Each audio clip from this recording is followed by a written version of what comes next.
Lara Croft was born to Lord Henshingley Croft and his wife, the Lady Croft, in England on February 14, 1968. Raised in the strict atmosphere of upper-class British society, the young lady was foisted into the world of aristocracy, wealth, status, and finery, surrounded by servants, social events, and high society.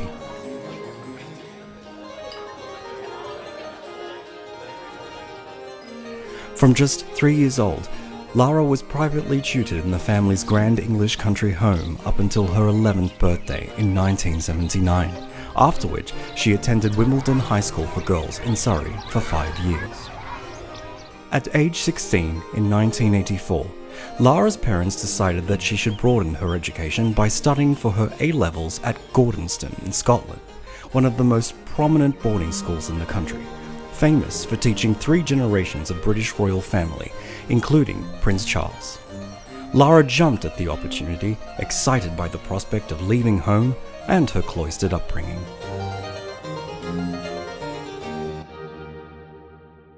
During her sixth form studies in the halls of Gordonstoun, Lara fell in love with its outdoor and activity-led regimes: gymnastics, athletics,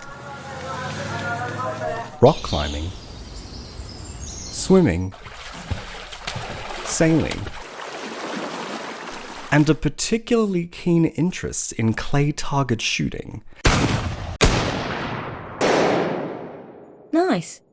Too keen an interest, if the school's headmaster is to be believed, were among her more favoured pastimes. During her years as a pupil, the well-respected archaeologist and professor, Werner von Croy, who had recently been featured on the cover of National Geographic, came to Gordonstoun to lecture the students on archaeology and his travails around the globe. Good men have died for the information contained herein, and cruel men have bartered the information for their own end. Lara, with her own budding interest in the subject, found the professor's speech a profound and stirring experience, and inspired by his captivating tales, she brimmed with a desire for travel in search of the world's wonders and, most of all, adventure. When Lara learned that von Croy prepared for an archaeological tour across Asia and was hoping to make a new discovery in Cambodia, she demanded her parents allow her to accompany the professor on his expedition. Father. Lord Croft, swayed by his daughter's passionate arguments, and eventually agreeing the travel was education in and of itself, penned a letter to von Croy introducing the Henshingley Crofts as influential societal figures and offering financial funding in exchange for Lara's place in the expedition.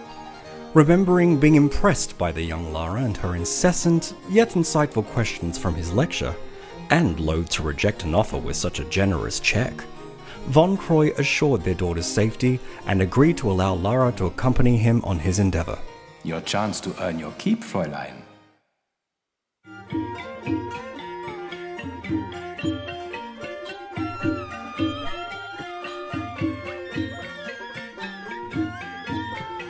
Their travels eventually led them to Angkor Wat and the discovery of a mysterious artifact known as the Iris, a venture from which only Lara would return from unscathed. My leg!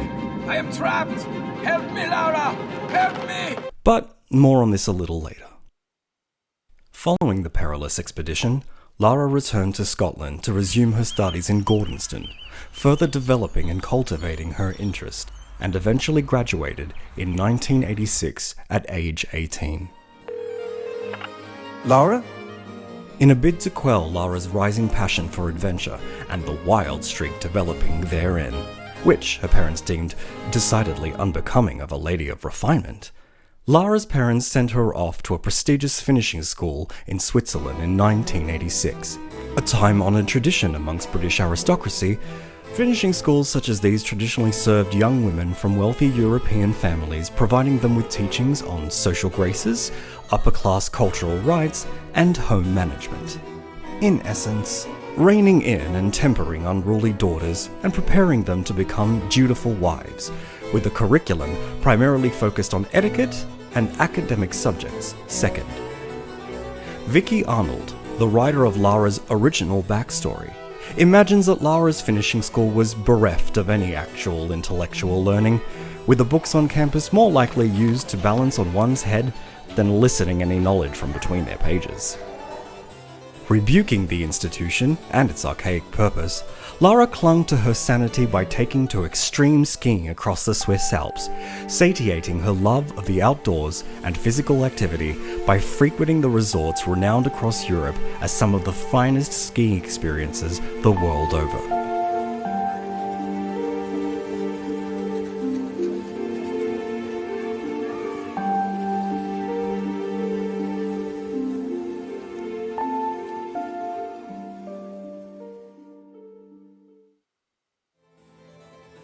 Lara left the finishing school after 3 years in 1989 at age 21, by which time her father, once again on his mission to correct and control his daughter's life, had arranged a marriage with a wealthy young suitor known as the Earl of Farringdon. He is a fine young man from a wealthy family, and I believe he will be very well suited indeed. No. Loath to return home to wed a man she did not know and did not love, she spent the holiday of her 21st year pursuing extreme skiing on a wild ski trip instead.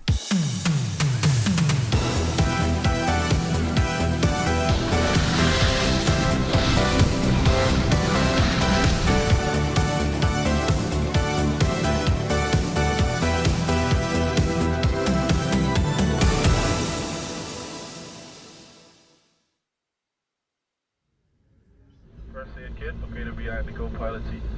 Preparation for takeoff and use trotters, seatbelts securely fastened.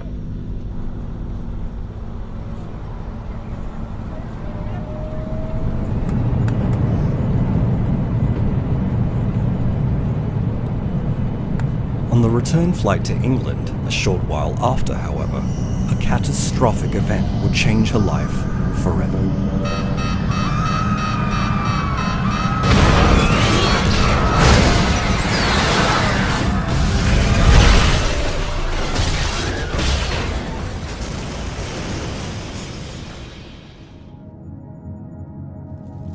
Lara's chartered plane crashed deep into the heart of the Himalayan wilderness, the perilous mountain ranges that border India, China, and Nepal. Lara awoke amongst the fiery debris and soon discovered she was the sole survivor of the terrible accident. Alone in the vast wilderness of snowy mountain peaks, soaring valleys, and alpine glaciers, Lara depended on her survival instinct and all that she had learned to endure the harsh conditions, a world away from the pampered life she once knew. Succumbing neither to the climate, complex topography, or aggressive fauna, Lara kept herself alive by using what she found in the immediate environment, spending her days combing the landscape in search of a nearby village or settlement, and her nights huddled in natural and makeshift shelters. Enduring and surviving these conditions for 2 arduous weeks, Lara eventually found a small populated village in Nepal known as Tokakeriby, where she sought refuge.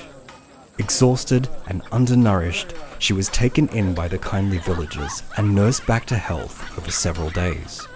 It was here, during her rest and recovery on what felt like the edge of the world, that she had somewhat of a profound epiphany.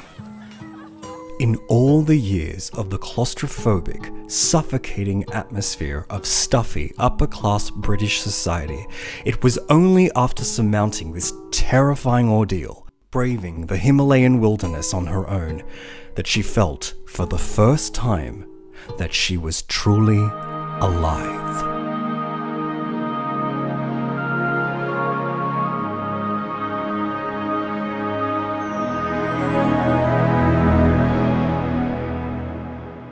Recovered and back to full strength, Lara left Tokakeriby and eventually returned to England. Though her parents were relieved to see their daughter alive and well, Lara struggled to reintegrate into their world of high society, finding it more than ever intolerably confining. Her time exploring the barren wilderness alone and surviving off the land had changed her irrevocably.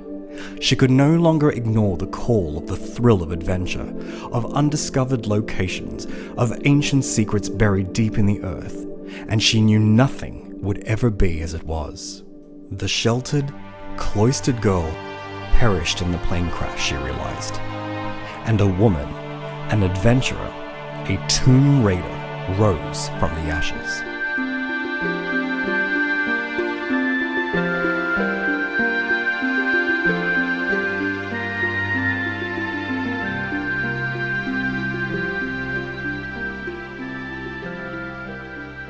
With her wealth and connections over the next 7 years following the grueling events in 1989, Lara pursued these feelings, acquiring an intimate knowledge of ancient civilizations by traveling across the globe. She became a student of the world, immersing herself in its peoples, its cultures, and its ancient wonders, learning much of history, ancient civilizations, and sociology.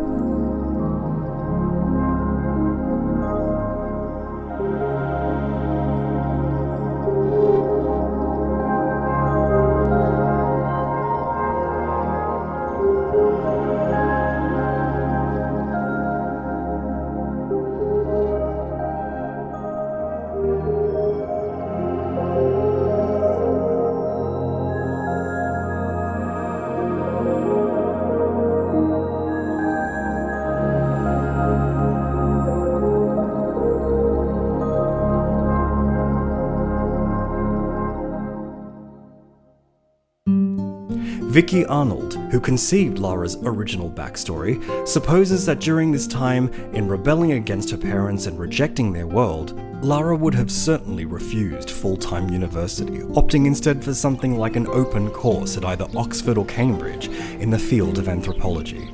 She envisioned Lara would do her course via correspondence, posting her work straight from the field as she travelled the world, returning for residential lecturing every few weeks. During this time, Lara formed friendships with lecturers and librarians who would form a network for her archaeological pursuits. She would also meet and befriend other archaeologists throughout the world, such as Jean-Yves, a French expert in Egyptology at his residence in Alexandria, Egypt. Mon Dieu, Lara? Jean-Yves, my faithful friend. For the flagrant rebellion against her parents and their wishes for her future, Lord Croft, Lara's father, eventually disowned his prodigal daughter, cutting her off from the family wealth and severing all ties with her. As far as Lord and Lady Croft were concerned, they had no daughter, and no one to inherit their vast fortune. You are no daughter of mine. According to Vicky Arnold, Lara had a couple of benevolent great aunties, stereotypically the slightly insane and most liberal-thinking relatives, who supported and nurtured her interest in adventure and archaeology, and became her benefactors when her parents withdrew their support, helping wherever they could to expand her horizons. You go where your heart tells you, Lara. Even without the breadth of the Croft fortune, Lara was able to support herself and her adventures. In the years of the early to mid-1990s that followed, Lara turned to writing to fund her trips.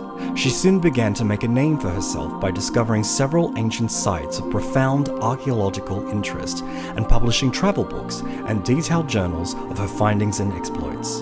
Before long, she was labelled a genuine contemporary archaeologist in published media, credited for finding, amongst other things, the once-thought mythological Ark of the Covenant, as well as a detailed account of her thrilling encounter with the elusive creature known as Bigfoot, which garnered front-page coverage and global attention in international publications. What's a man gotta do to get that kind of attention from you? It's hard to say exactly, but you seem to be doing fine.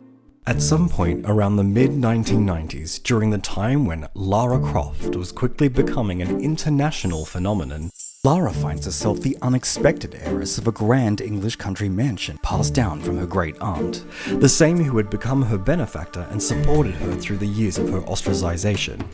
This great aunt would gift her niece the elegant Tudor-style house in Surrey, along with her faithful butler, Winston, giving to Lara what her parents once took away, a place to call home.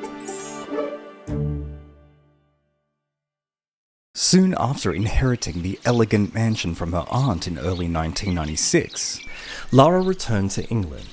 A strange feeling indeed, to be anchored in one place after nearly a decade of exotic globetrotting with no intention of returning. Initially, she saw little use for the large country home, but now realised that if nothing else, it was at least handy for storing all the artifacts she had amassed during her travels. It is here, in early 1996, some few weeks since Lara moved into her new home, that we first jump into the world of the original Tomb Raider. Come with me now, as we head to the beautiful countryside of Surrey in England, where famed adventurer and archaeologist Lara Croft, at just age 28, promises to take us on a guided tour of her luscious and lavish home.